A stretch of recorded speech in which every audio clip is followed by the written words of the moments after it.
ख़वातीन हज़रात, आज के शबिस्तान में हम तज़किरा करेंगे मास्टर ग़ुलाम हैदर साहब का। मैंने पहली ब्रेक में बताया है कि वो पायनियर हैं ऑफ द फिल्म गीत, it's format, its structure and it's skeleton. मगर चूँकि हम चाहते हैं कि आज के लोग भी उससे मुतारिफ़ हो सकें, तो मैं बतौर ख़ास यहाँ पे सदफ़ बानो और मरियम चौधरी को तो बिठाता रहता हूँ, मगर हमारे साथ जिब्रान भी हैं, और Jibran is very closely associated with television dramatics and television drama production and acting as well. Jibran, एक मैं अर्ज़ करूँ आपको, आजकल एक नई मखलूक इख्तलात से पैदा हो रही है। इख्तलात होती है दो मुख्तलिफ चीज़ों का आपस में मिल जाना, और ये जो इख्तलात है ये है एक न्यू वेव सिनेमा और पाकिस्तानी टेलीविज़न ड्रामा का। हमने अक्सर ड्रामे ज़रा से लंबे करके 6-7 गीत इधर से उधर से डाल के उनको फ़िल्म की शक्ल देनी शुरू कर दी है। मानते हैं ना ये बात? जी, ऐसा हो रहा है। और उसकी एक वजह ये भी है कि शायद जो लोग इस वक्त फ़िल्म में आ रहे हैं, क्योंकि वो बहुत ज़्यादा ड्रामे की वजह से उनकी पहचान है, तो कुछ लग भी इसी वजह से रहा है। और दूसरा, जो लोग इस वक्त फ़िल्म इंडस्ट्री को रिवाइव करने की कोशिश कर रहे हैं, उनका ताल्लुक भी क्योंकि टेलीविज़न से रहा है। उन्होंने अपना career as a director, as a producer television से किया है, तो उनका टेस्ट बहुत हद तक टीवी के टेस्ट से मैच करता है। लेकिन अच्छी बात जो मुझे लगती है वो ये कि चलो कुछ तो स्टार्ट हो रहा है। नहीं, मैं तो इसके बहुत हक़ में हूँ। सिर्फ एक बात मुझे समझ नहीं आती कि जब तक ये लोग ड्रामा बनाते हैं, और ड्रामा भी एक परफॉर्मिंग आर्ट्स की बड़ी तवाना फॉर्म है, तब तक उसमें म्यूज़िक क्यों नहीं शामिल करते? हमारे यहाँ ये ट्रेडिशन क्यों नहीं हुई? अब ये OSTs का नाम ले लीजिएगा, OST तो वैसे एक जिंगल है। क्यों नहीं हमारे यहाँ म्यूज़िकल प्लेस बने? क्यों नहीं हम ड्रामों के अंदर जहाँ बाकी तमाम चीज़ें डालते हैं, वहाँ पे हम म्यूज़िक को क्यों नहीं डालते? एक्चुअली लोग एक्सपेरिमेंट करने से डरते हैं। उसकी एक एग्जांपल है, मेरे एक दोस्त हैं, प्रोड्यूसर हैं, उन्होंने एक ड्रामा बनाया जो कि म्यूज़िकल ऐसा है, और उसके अंदर उन्होंने सारे फेमस जो उस एरा के जो गाने लिए जो कि शायद मेरे से पहले का एरा था, और उसको उन्होंने रिकम्पोज किया। उसमें नुमान जावेद जो हमारे करंट सिंगर हैं वो थे, और वो ड्रामा आज डब्बे में उनकी प्रोडक्शन डब्बे में। उसकी वजह नुमान जावेद हैं या पुराने गाने? उसकी वजह शायद जो उन्होंने एक एरा दिखाने की कोशिश की 60-70s वाला, उस एरा को दिखाने, शायद टेलीविज़न को उस वक्त डिमांड नहीं थी, क्योंकि टेलीविज़न पे बहुत सारे लोग जो चैनल्स पे बेसिकली बैठे हैं, जो कि शायद आजकल ख़ुद कंट्रोल करने की कोशिश कर रहे हैं सारी चीज़ों को। वही चाहते हैं कि स्क्रिप्ट इस तरह का हो, और वो पता नहीं जिस चीज़ से वो इंस्पायर हैं। बताऊँ, ये हम लोगों का एक मफरूज़ा है। हम ये समझते हैं कि लोग ये नहीं सुनेंगे।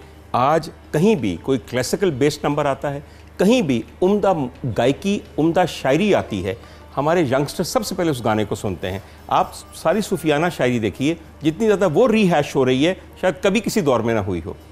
जी, ऐसा है। मेरा ख्याल से आपका पॉइंट बिल्कुल सही है, लेकिन मसला ये है कि आजकल के जो प्रोड्यूसर है वो बहुत हद तक बहुत बाउंड हो गया। पहले एक चीज़ होती थी, आप इस चीज़ को समझते हैं कि आप अपने आइडिया को लेकर चलते थे, वो एक एक्सपेरिमेंट होता था। वो कुछ लोग बहुत डिफरेंट करने की कोशिश करते थे, चाहते थे ठीक है यार मैंने प्रोड्यूस किया, क्योंकि मुझे पसंद है, मैं पैसे लगा रहा हूँ, मैं करना चाहता हूँ। लेकिन अब आप बाउंड हो गया, आप चाहते हैं कि जो वो चाह रहे हैं वही चीज़ हो, और उसमें ये चीज़ें शामिल नहीं हैं। तो फिर किस्सा ये है कि हम ये समझते हैं कि हर चीज़ किसी की फरमाइश पे बनाई जा रही है, या सपोजिड फरमाइश पे बनाई जा रही है, तो फिर अपना आप दिखाने का चांस ज़रा कम है।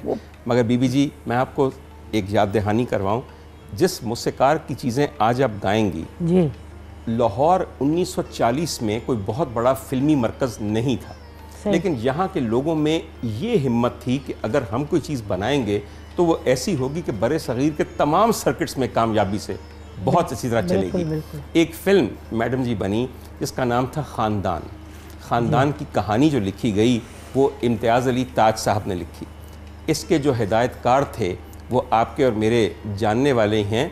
उनका नाम सब लोग, मैडम के पहले शौहर थे जनाब शौकत हुसैन रिजवी साहब, तब तक शौहर नहीं बने थे, बस उसी की तैयारियां थीं। इसके अलावा मैडम इसमें प्राण साहब हीरो थे, जो मेरे ख्याल में बड़े सगीर के सबसे प्रोलिफिक विलन रहे हैं। मौसीकार के तौर पे मास्टर ग़ुलाम हैदर साहब को लिया गया, और मास्टर साहब को इसमें एक इंतहाई उम्दा आवाज़ चाहिए थी, और आवाज़ ही नहीं चाहिए थी, एक हीरोइन भी चाहिए थी, क्योंकि उस ज़माने में सिंगिंग स्टार्स हुआ करते थे। जी बिल्कुल बिल्कुल। दलसुख पंचोली साहब इस फिल्म के फिल्म साज थे।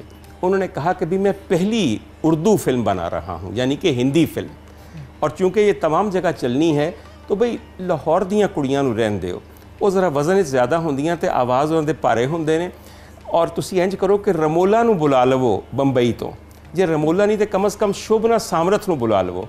मगर मैडम, अपने देश और अपने ख़ित्ते के फ़नकारों के ऊपर इन्हिसार करना गज़ब का होता है। बिल्कुल।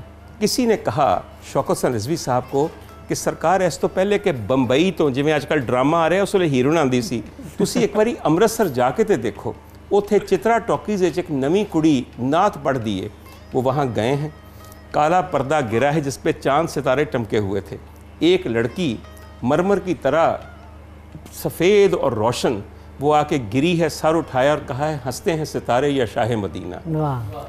शौकत हुसैन रिजवी साहब नू अपनी फिल्म दी हीरोइन तो मिल भी गई, अपनी बेगम भी मिल गई, जिसकी मोहब्बत में वो आखिरी दम तक गिरफ्तार रहे और यही नहीं फैसला कर सके कि मैं नूरजहां से मोहब्बत ज़्यादा करता हूँ या चिढ़ता ज़्यादा हूँ। ऐसे मामले में कन्फ्यूजन में एक ही हल होता है कि आप मोहब्बत ज़्यादा करते हैं। ख़वातीन हज़रात, किस्सा बहुत लंबा हो गया, मैं चाहूँगा कि फ़िल्म ख़ानदान का एक गीत शामिल किया जाए। मास्टर साहब की धुन है और मलिका तरन्नुम नूरजहां की आवाज़ है और आज उनकी शागिर्दा रशीद यहाँ बैठ के उसे आपके सामने पेश करेंगी। सुनिए।